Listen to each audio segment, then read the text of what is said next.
Hello, everybody. It's July 10th. We're going to be going over chapters 11 and 12 for this week's quiz, so let's go ahead and get started. Okay, let's start with, okay, got the right two. So this is going to be talking about malicious code and activity. We're going to be going over some of the different types of malicious attacks that people can cause, or some of the things and why they do it.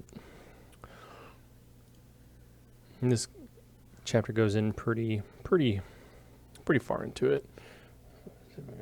Straighten that up. There we go. Okay. Perfect. And so we're going to talk about, like I said, malicious attacks, threats, and vulnerabilities, and the impact on IT infrastructure. Some of the key concepts we're going to be going over, just what they do, attackers, hackers, and social engineers, the phases of computer attacks, kind of like what, the phases that they got to do in order to get a successful attack, and then some tools and techniques to prevent said attacks. So, malicious software, or malware as it's called. Sorry, my cat hasn't seen me all day, so she's very happy to see me. Very in my face about it. So, it's any program that carries out an action that you do not intend. I mean, of course, the attacker intends for it to happen, but it's something that happens on your computer that you don't want to happen. So, in the early days, there was ones that, would wipe out your hard drive, or they would just crash your operating system, or they'd, some of them could even control the little arm on your hard drive, and then, just slam it up into it. I forget what those are called, but any kind of bad virus or attack on your computer through software. So, they can get into the CIA triangle of your security blanket and cause some havoc. I'm not going to go into each. They are counterpoint to what you want to do. So, don't feel real need to go into that. So, attacker somehow gains administrative control over a system and uses the commands to inflict harm. A lot of times it's just, you or one of your users running the program, which gives them access, which is that's the administrative control. Attacker can send a command directly to your system. They can get like a database or like a, like Telnet. They can, start deleting stuff if they have admin credentials, stuff like that.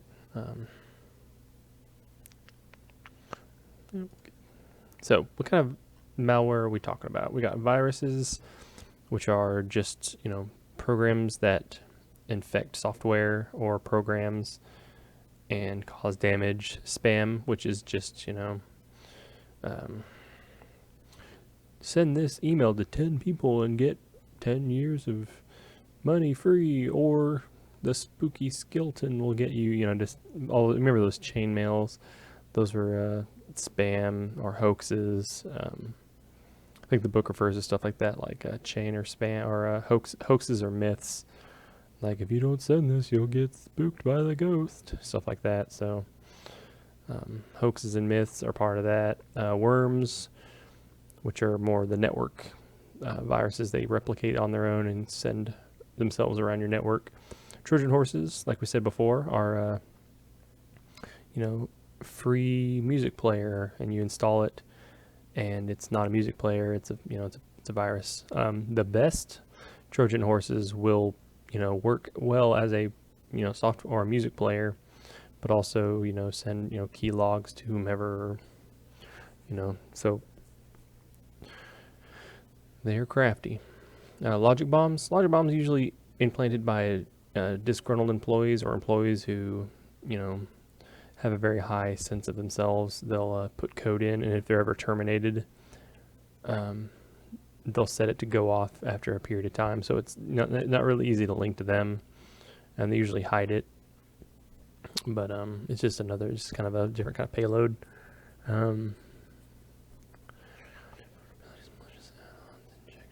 We're talking about botnets.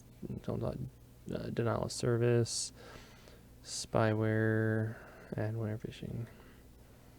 There's the hoaxes and myths. I guess spam is just referring to any kind of unwanted email or any unwanted message.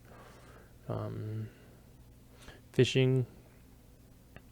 If you get an email that says, "Dear user, your Google account has been compromised. Please enter your credentials now to change your password." They're trying to get you to give you your password. Keystroke loggers, and essentially just a program that installs itself, and it just remembers everything you write. So it sends it to the hacker, and they can essentially see where you go, what you do, and where you log in. If you type in www.walmart.com and then type in something that looks like a username and a password, they have your username and password. Along with if you buy something, you got to type in your security code. They got your security code. They can do everything. So those are the bad stuff. Web page defacements. This happened at OSU when I was going there. Some hacker took down the homepage and put a big black screen and put some, I think it was Leviticus, Bible verse, something out of the Bible that's kind of naughty sounding, but yeah, that's usually those are more disruptive than they are damaging. But so viruses, system infectors, file infectors, data infectors. Yeah, it's all pretty. Those are all pretty. It goes into these really deeply in the book. I'm not gonna go too terribly deep. So this is what a virus does. Waits until the user transmits the infected object to another computer. So like, I put the virus on a floppy disk and put it in the next computer, and then that virus goes in there and infects stuff on that new computer. Just like a real virus, person A gets it, coughs on person B gets it. So all coughing's, it's file transmitting some way.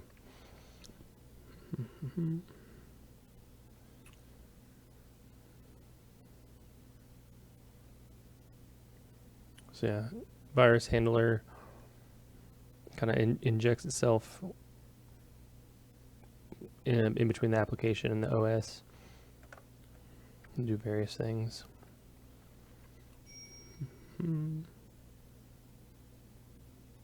Yeah, this puts itself in on a little file. So whenever you double click on something, instead of doing what it's supposed to do, it'll run some virus script, some script that you're not probably too keen on.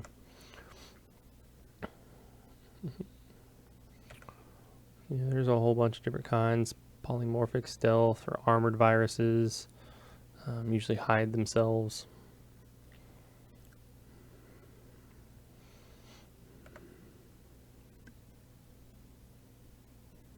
I mean, a stealth virus, hides itself. It's usually deep within, the file directories, so that's hard just to pick it out. And it's usually a little more discreet than, turning your screen red and saying, "Ha ha ha, you got infected." But they all do something nefarious.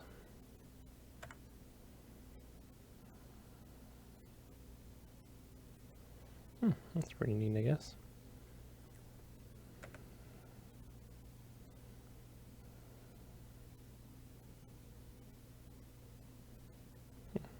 All right.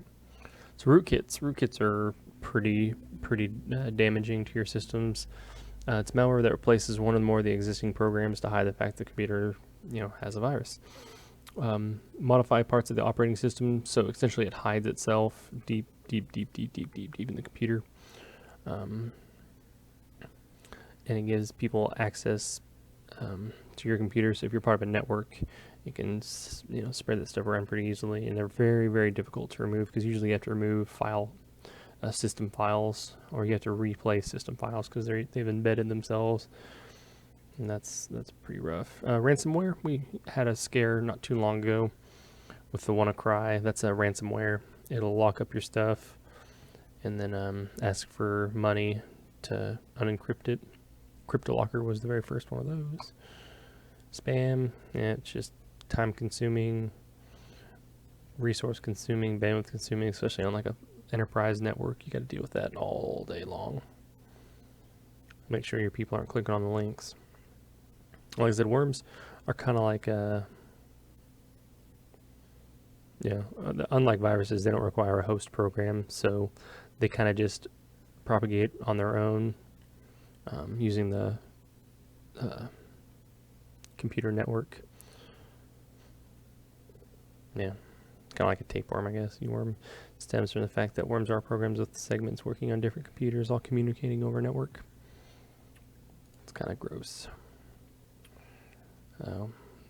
When I was in the dorms, I think someone on our floor got that, and each floor had its own network. I don't know, block. I think they had their own. I don't really know how everything was set up, but floor 7 had its own. All the floors had their own. Someone on floor 7 got something, so they had to wipe everything out.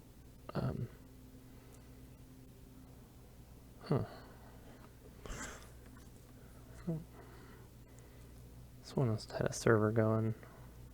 Because I don't think they had a server for it, but I know some people used for music and stuff. Anyway, I digress. So yeah, this is especially problematic for big networks, enterprise networks. Trojan Horse, talked about that, I think, well enough. I think I talked about logic bombs pretty well. Yeah, this is all dealing with like JavaScript, web page, active content. Yeah, just make sure you careful what you click on, because it can hijack you. You guys may remember, what was that called? Conduit. Conduit was a malicious add-on. It pretended that it was a search program, but it just farmed all your information and sent it to people. So I think we've talked about injections before. Talk about botnets. Botnets are used for DDoS attacks. Robotically controlled network. Talked about DOS before. Talked about SynFloods. This book really likes to go into depth about something, and then a couple chapters later go super in depth into stuff. One of my complaints about the book, it kind of repeats itself over and over. You probably cut out half of this book and still be left with all the same information. Spyware, yeah, it is kind of collects your browsing habits. I think it's mostly through cookies, which are just little snippets of information that websites use to see if you've been there before, or different stuff. Oh, I dropped my fruit snack onto my cat. Now it's all hairy. That's all hairy. Okay. Adware, annoying pop-ups. It's annoying. It's pretty easily removed, but God help you if one of your users likes to click on them. That can lead to further problems. Phishing, we've talked about that.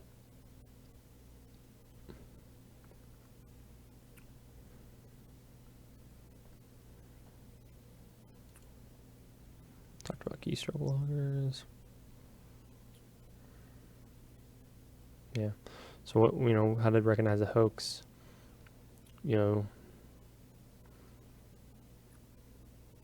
It's always one of those, like, the National Security of Computer Foundation says that, your computer's going to get infected. You need to tell everyone to go to this website and, download this free system scanner, or the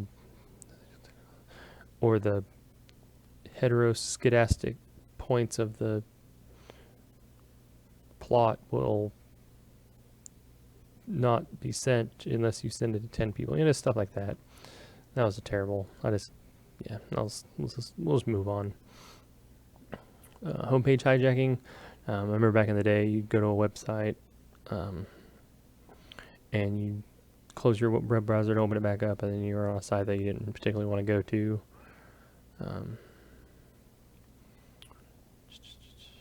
Yeah. I think it's a lot harder to do now, especially if you keep your Chrome or Firefox or Internet Explorer, Edge updated. It's much more difficult. Web page defacements, we talked about that. So, of course, Unix was the first real operating system, most widespread one, and that's where viruses started. And then they moved on to PC, then LAN, smart applications and the internet stuff, and then 2000 from now on, more you gotta be more mindful of like mobile devices getting viruses on it. Yeah, just like what happened to Target, a big attack can really damage persons or damage a group's reputation. Legal liability, if you're losing your user's information because you had it on an unsafe server, it's not good. Kind of all pretty self-explanatory. Yeah, unsafe. Yep, just like I've always been saying, users are the worst problem with IT. Hey, my buddy gave me this disc. Here, have at it. My buddy's also from China and been asking a lot of questions, but he seems legit.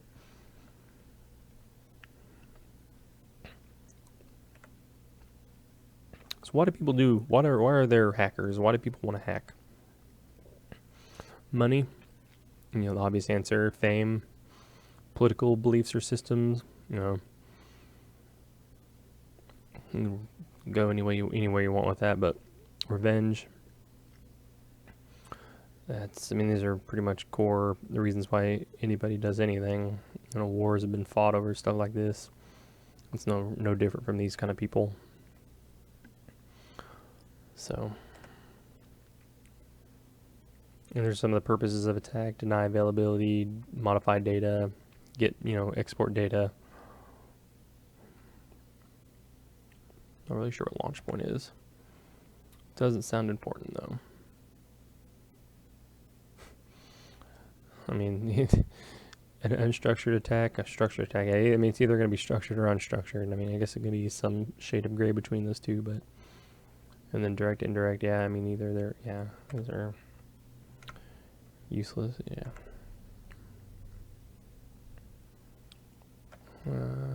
okay, so this is the phases of attack. So usually all attacks, even military ones, go something like this.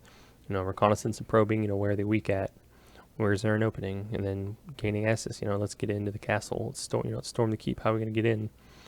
And then maintaining access, we got to let all our forces in.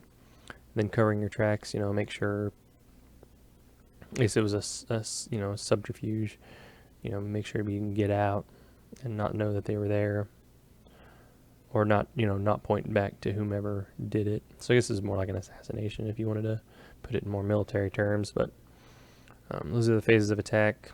I think I have a quiz question about that, so it's good to know. So what are some of the tools? You guys might recognize some of the things here. Port scanners and port mappers. So Nmap can be used nefariously.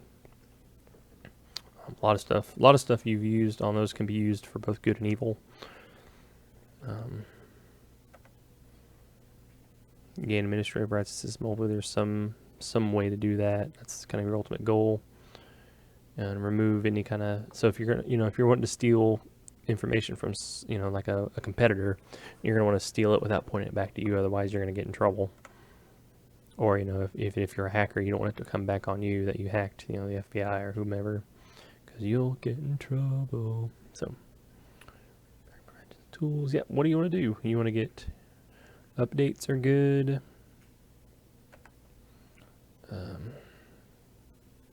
Yep, virus definitions, make sure you have an antivirus.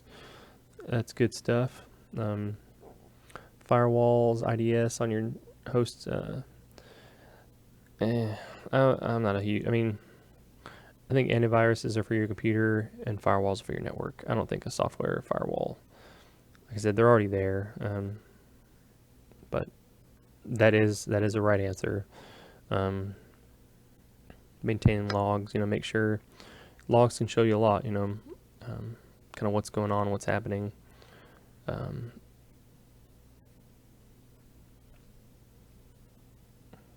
Yeah, disabling unnecessary OS services.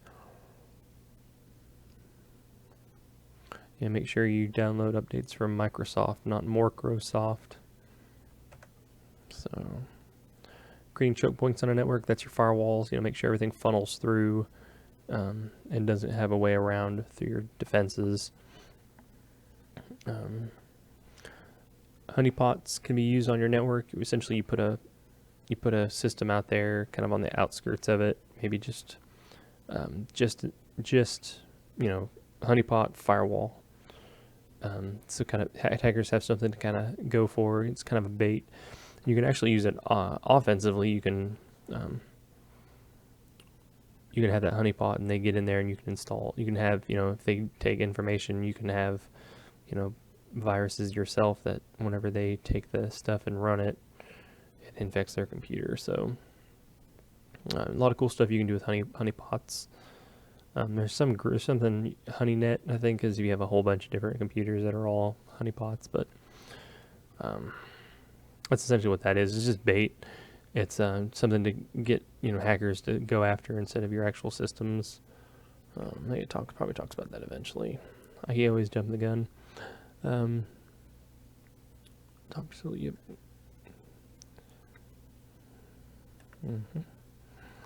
Antivirus, network monitors, content filtering, honeypots and honeynets. There they are. So viruses are bad. Okay, you want to not let them get on your stuff. This is just sort of the intro course. So this is all going to seem very abstract, and you're not going to be able to just say, "Oh yeah, I want to do that to my computer," and be able to know really well. But you can always look into it if you're interested in that. I think this is kind of the cool part of cybersecurity, defense. Whenever you do forensics and pen testing, you see a lot of this. You'll kind of learn what the attacks are and some of the ways to prevent it. So hopefully this course will kind of give you a early head start on that stuff. But yeah, that's this chapter. This next one's super dry, and I'm not really going to go that far into it. I think this is a short quiz that I made for you guys. I think it's only 14 or 15 questions. This chapter is boring. So I encourage you guys to read it and know what the different organizations do in case you ever, have to work with them or work within their guidelines. But I wouldn't worry about committing all this to memory. Because I don't even know what every one of these saying word for word. I know who does what, and that's served me pretty well. So it's necessary to make a standard and maintain a competitive market for hardware and software. Guarantees compatibility between products for different countries. So all the computers work together. That's important, especially like Ethernet. All the IEEE stuff's really important, which they're in charge of, like 802, your wireless stuff, and your wiring, Ethernet, coax, stuff like that. Provide guidelines for ensure that products in today's computing environments work together. Like I just said. Sorry, I've been sitting all day. It's kind of getting fidgety. I'll try to muster and hold down for you guys. So, okay. National Institute of Standards and Technology, NIST. Let's not read all of them. I'm just gonna go through each one and kind of say what they do, kind of the TLDR of all this. So they're a federal agency within the Department of Commerce. They want to promote U.S. innovation, industrial competitiveness, all that kind of core stuff. Pretty much, yeah, they maintain the atomic clock. They're kind of everything that's standard about computing and everything in the United States is kind of their deal. The ISO, International Organization for Standardization. This is a non-governmental agency. It's make sure all the so essentially it publishes international standards for a lot of things, not just IT, but it's kind of the bridge between public and private.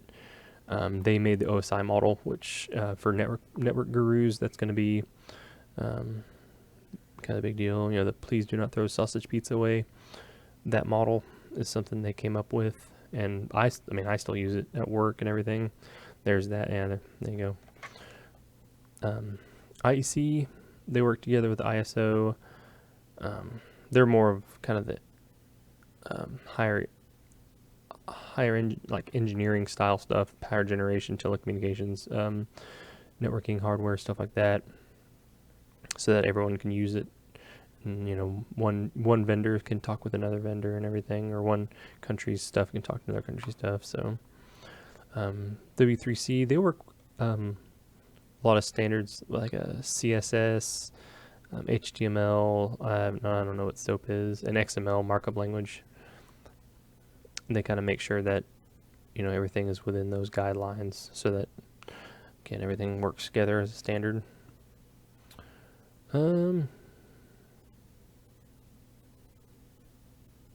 Yeah.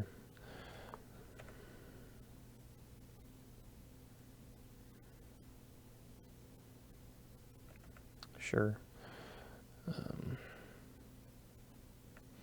Here we go. Okay, this is a good one to know. So the Institute of Electrical and Electronics Engineers, this is an international organization. They focus on electronic standards and electricity standards. It's a big organization. 39 different 39 different societies that focus on specific things. Some of the cool stuff like magnetics, photonics, and computers. Very cool stuff. They provide training. Very cool stuff. We'll kind of talk about some of the stuff they do. Yeah, so 802 standards. If you've heard of the 802, like 802.1x,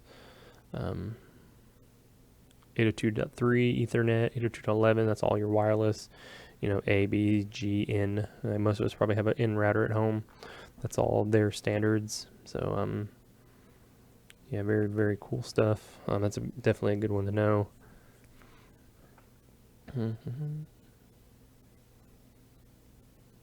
Yeah, okay. Oh yeah, the X800. Yeah, so some of these. Okay. Oh man, this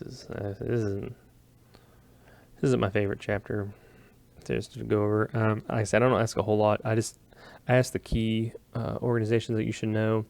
If you go into a career field where you're going to want to know all this stuff, I imagine you'll probably research that on your own, or you'll take classes that kind of focus on this. I think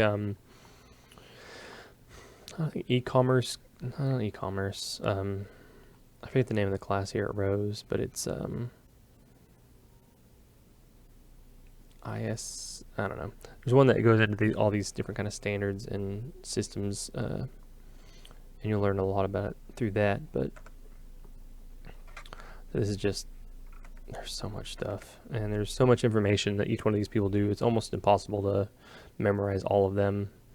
But just know your main ones. I think the first couple I went through, the ones I talk about more, the ones I ask questions about. So yeah, those are good. IEC is good. ISO, NIST, and then of course your IEEE. But I'm gonna go ahead and cut this video off. Family's back, so if you have any questions, let me know.